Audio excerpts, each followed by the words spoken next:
श्री स्वामी समर्थ।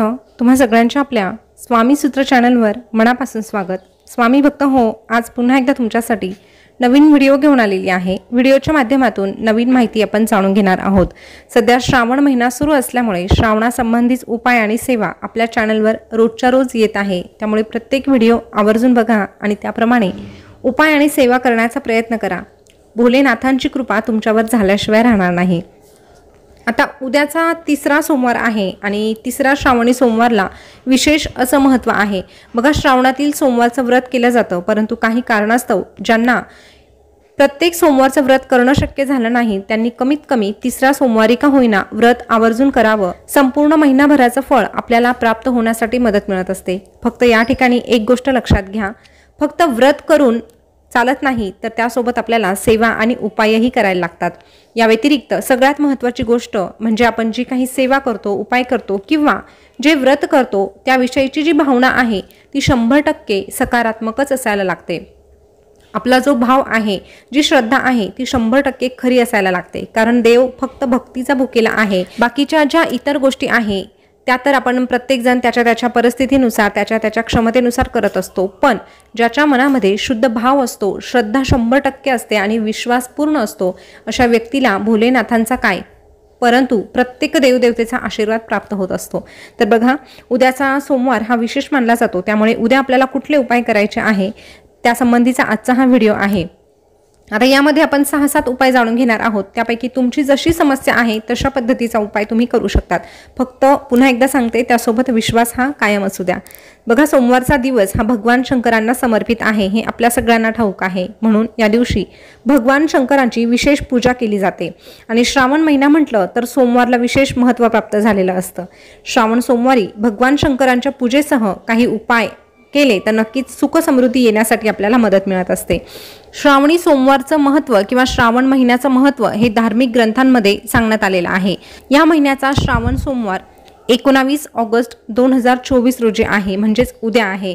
तर आपल्याला उद्या काय करायचं आहे ते बघूया। बघा, शिवलिंगाचा अभिषेक करायचा आहे। आता तुमच्या घरामध्ये तुमच्या कुटुंबातील एखादी व्यक्ती दीर्घकाळापासून एखाद्या आजाराने त्रस्त आहे किंवा तुमच्या घरामध्ये प्रत्येकाला काही ना काही शारीरिक त्रासाला सामोरं जावं लागत असेल, म्हणजे एकाचं झालं की दुसराचं सुरू होतं, किंवा एखादीच व्यक्ती अशी असते की तिचं कायम काही ना काही दुखत असतं, तुम्ही कितीही औषध पाणी केला तरीही फरक पडत नाही, अशी जर समस्या असेल तर भगवान शंकरांच्या पिंडीवर तुम्हाला अभिषेक करायचा आहे। पण तो अभिषेक कसा करायचा, तर पाण्यामध्ये काळे तीळ टाकायचे आणि त्या पाण्याने भगवान शंकरांच्या पिंडीवर अभिषेक करायचा आहे आणि आरोग्य विषयाच्या समस्या सुटण्यासाठी प्रार्थना देखील करायची आहे। त्यानंतर बघा, कौटुंबिक जीवनामध्ये सतत अडचणी येत असतील तर श्रावण महिन्याच्या सोमवारी गाईच्या दुधाची खीर बनवून भगवान शिव आणि देवी पार्वतीला अर्पण करायचे आहे। अशा प्रकारचा नैवेद्य आपल्याला सोमवारी भगवान शंकरांना आणि देवी पार्वतीला दाखवायचा आहे। त्यानंतर हा प्रसाद घरातील पती पत्नी आणि इतर जे कोणी सदस्य आहेत त्यांनीच खायचा आहे। बाहेरच्या कुठल्याही व्यक्तीला किंवा पाहुणे आले तर त्या पाहुण्यांना द्यायचा नाही। फक्त तुमच्या घरातील जेवढे व्यक्ती आहेत तेवढ्या व्यक्तींनीच तो प्रसाद खायचा आहे। तुमच्या घरामध्ये ज्या काही अडचणी असतील, कौटुंबिक म्हणा, आर्थिक म्हणा, या अडचणी सुटण्यासाठी तुम्हाला ह्या उपायाने मदत मिळणार आहे। समस्या सुटण्यासाठी तुम्हाला मदत मिळू शकते। त्यानंतर बघा, तुम्हाला वारंवार धनहानी होत असेल किंवा सतत तुम्हाला पैशांच्या अडचणीला सामोरं जावं लागत असेल तर सोमवारच्या दिवशी, उद्या तिसरा सोमवार आहे तर उद्याच्या दिवशी तुम्हाला शिवलिंगावर डाळिंबाच्या रसाने अभिषेक घालायचा आहे आणि आर्थिक समस्या सुटण्यासाठी मनोभावे प्रार्थना करायची आहे। आर्थिक समस्या सुटण्यासाठी आपले कष्ट तितकेच महत्त्वाचे ठरणार आहे, पण त्या कष्टाला दैवी शक्तीची साथ मिळण्यासाठी, नशिबाची जोड मिळण्यासाठी तुम्हाला हा एक छोटासा उपाय देखील करायचा आहे आणि बघा, तुमच्या अडचणी सुटल्याशिवाय राहणार नाही। त्यानंतर वैवाहिक जीवनामध्ये सतत चढ उतार येत असतील, पती पत्नीमध्ये सतत वादविवाद होत असतील, इच्छा नसतानाही छोट्या गोष्टींवरून वाद अगदी मोठ्या भांडणाचं रूप घेत असतील तर तुम्ही हा छोटासा उपाय करायला हवा। दोघांनी मिळून केला तर अतिशय उत्तम, नाही शक्य झालं तर कोणी एकाने केला तरीही चालेल, पण शक्यतो दोघांनी करण्याचा प्रयत्न करा। वैवाहिक जीवनातील अडचणी सुटण्यासाठी भगवान शिवावर पंचामृताने अभिषेक घालायचा आहे। दही, दूध, तूप, मध, साखर हे पंचामृत झालं। हे पंचामृत बनवायचं आणि या पंचामृताने भगवान शिवाच्या पिंडीवर अभिषेक घालायचा। त्यासोबतच पार्वती मातेचं देखील स्मरण करायचं आणि दोघांचा आशीर्वाद प्राप्त करून घ्यायचा आहे।